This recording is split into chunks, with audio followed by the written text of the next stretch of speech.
Oh, morning all. I'm back again.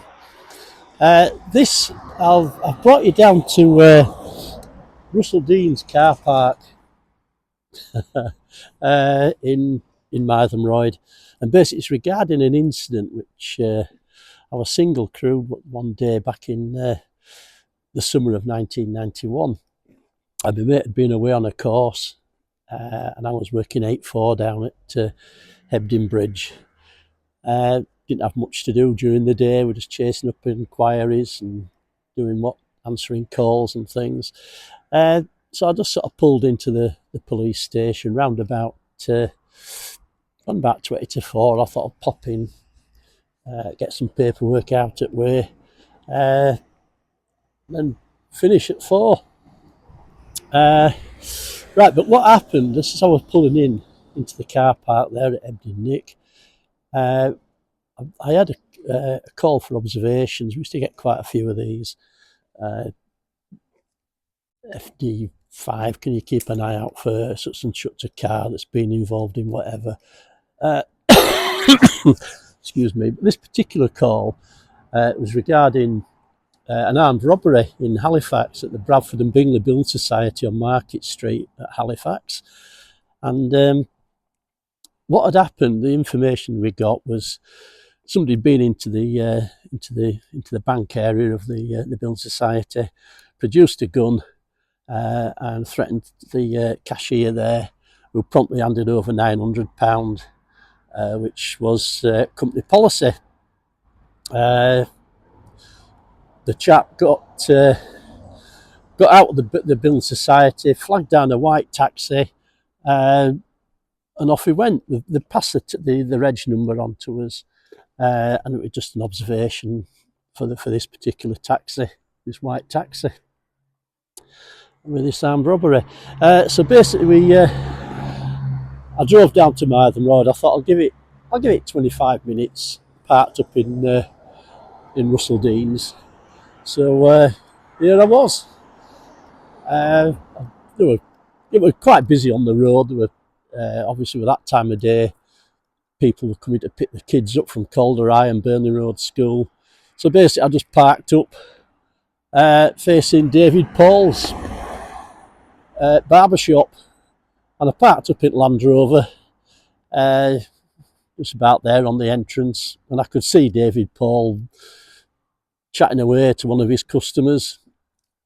So let's say cars are going past, and I kept checking my watch. I thought, oh, another 10 minutes. If they're coming this way, at least they'd have got here by now. And I was just getting ready to set off. Queue of traffic, and I think it was about the third car on,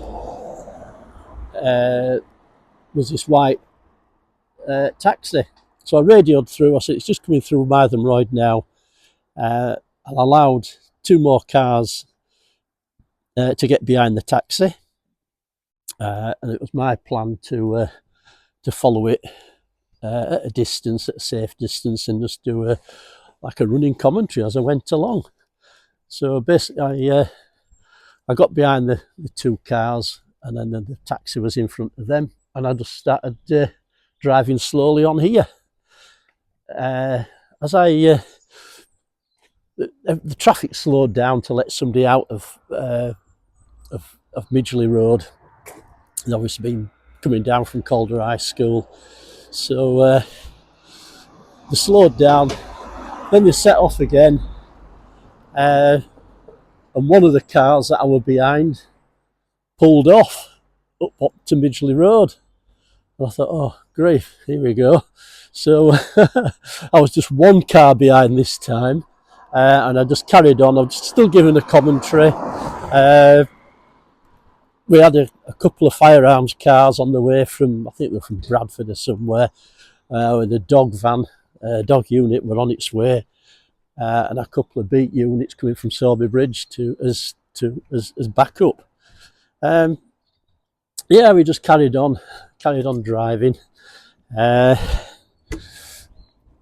It was just like a normal sort of a normal day. The kids going out of school and wandering around, and we just carried on driving along. Right, so on we went.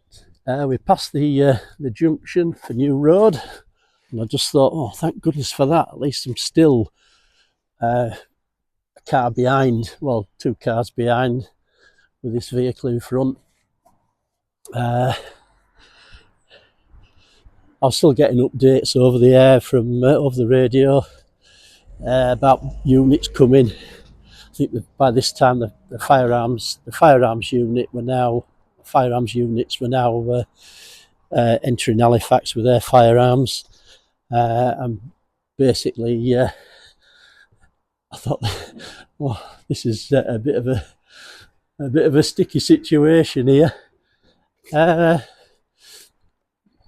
No, people coming out of well, Sainsbury's. It was the Spar shop. Vehicles try to get out, and I waited for a car to come out, so at least I've got 2 cars. I'll be 2 cars behind it then. But no, I'll just cross over the road. Right, and we came to another set of Pelican crossing lights here. We can see here. The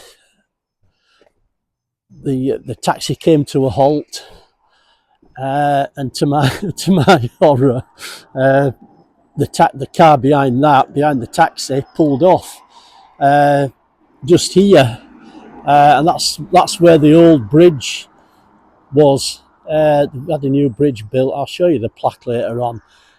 But the car pulled off here across the bridge onto Colleen Avenue, and I was now behind this white taxi.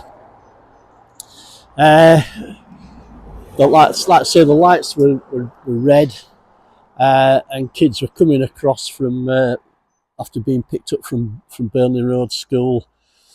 I think there were a lollipop lady here as well, just making sure that the kids got across.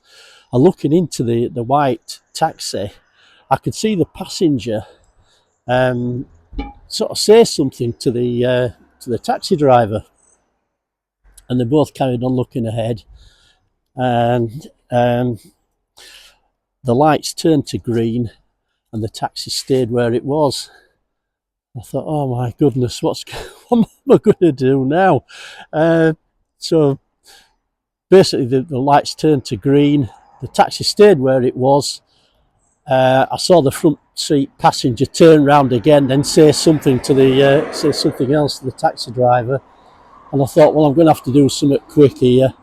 I passed what was going on over the radio to update the command and control log, and I thought, well, I saw him shuffling about in the front passenger seat, and I thought, well, I'm going to have to do something bloody quick here. So I leapt out the Land Rover, made my way to the front seat, the front passenger door, pulled the door open, and put my arm straight across this chap who was sat in the front, and I just said, I believe this car's been used in an armed robbery up in Halifax. The taxi driver didn't. He just went drip white. I pulled the seatbelt off this bloke, pulled him out of the car, and when I looked at him, I thought, oh my goodness, he looked to be like in his early to mid 70s, and I thought, oh my God, I know what's happened here. I bet the armed robber has got to Ludden Foot, leapt out, and this taxi driver's picked another this old guy up, and this was it. Anyway, I said, look, I'm going to have to search you, and I found in one pocket there was a £900, and in the other pocket was a firearm. So I got him out. I put the quick cuffs on. I cuffed him up. And I just said, right, I cautioned him, you're under arrest for armed robbery at Halifax. And he just said something like, "Ah, lad, it's me," and that were it. Uh, Basically, I did. I led him off back to Land Rover and stuck him up at the back door and just stuck him back at Land Rover, all cuffed up. I checked the firearm, and it turned out it was quite a good imitation. I think it was a Browning 9mm with some blank rounds in there. So that was it. Then suddenly there were sirens and all sorts of stuff turning up. There were 2 firearms cars turned up, and they were out of the vehicles with a I think they were Eckler and Koch. I think a couple of, and one had a pistol, and then the dog van screamed up, and then the rest of the Sawbury Bridge backup arrived, and they were sort of dashing. Well, where is it? Has it got away? Has it got away? I said, no, he's sat it back at Land Rover, and they sort of looked at me and thought I was bloody joking, but there he was, the old guy sat in there. So basically, we escorted him up. Well, I had to go down because I was arresting officer, so we escorted him down to Halifax, where he was booked into cells, to cell number 3 up there at Halifax. It were all a bit surreal, really. We just, like I say, it just looked like an old guy. We got him booked in. I took him down to his little cell number 3, and I just said to him, I didn't interview him. I said, I'm a bit flummoxed, really. What made you come to Hebden Bridge? Or what made? He said, I've never been before, and one of my pals said it were a nice place to visit, so I just thought I'd take this car to Hebden Bridge, which were a bit of an odd one. So that was my little moment of fame, arresting an armed robber. My mate came back to work the following day, and he said, have I missed out? I said, yeah, I locked an armed robber up, and he he thought we'd take it mickey, but that was it. But looking back, I mean, it was a bit of I wouldn't advise anybody to do it. It's just one of those things, split-second things you do.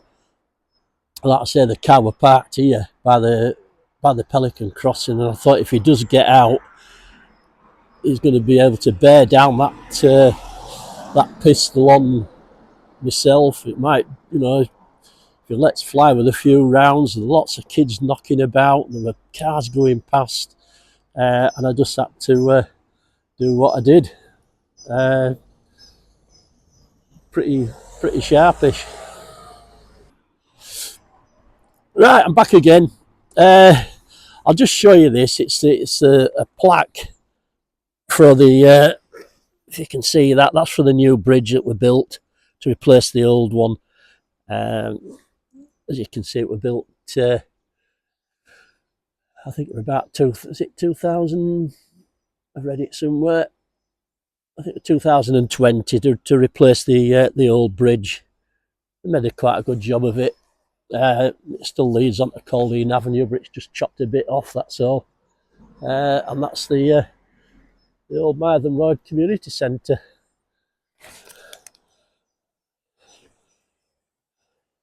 It was all part of the flood alleviation scheme.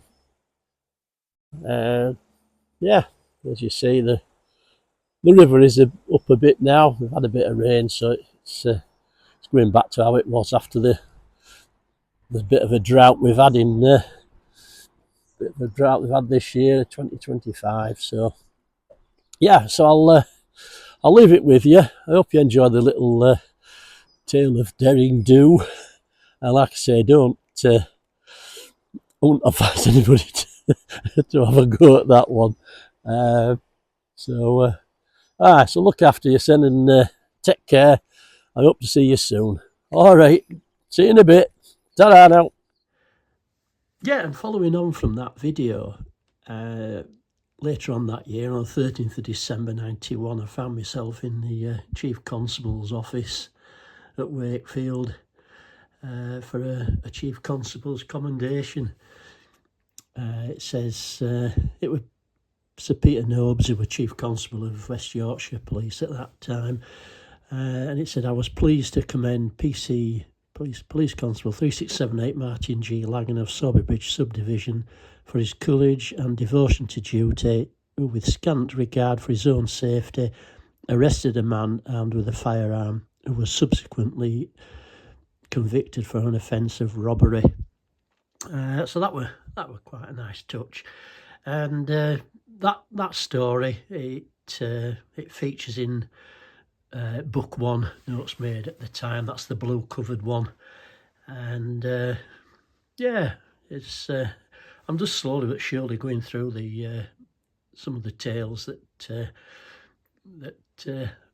I can tell from that book. So stay tuned. I hope you enjoy these videos, and take care, look after yourself.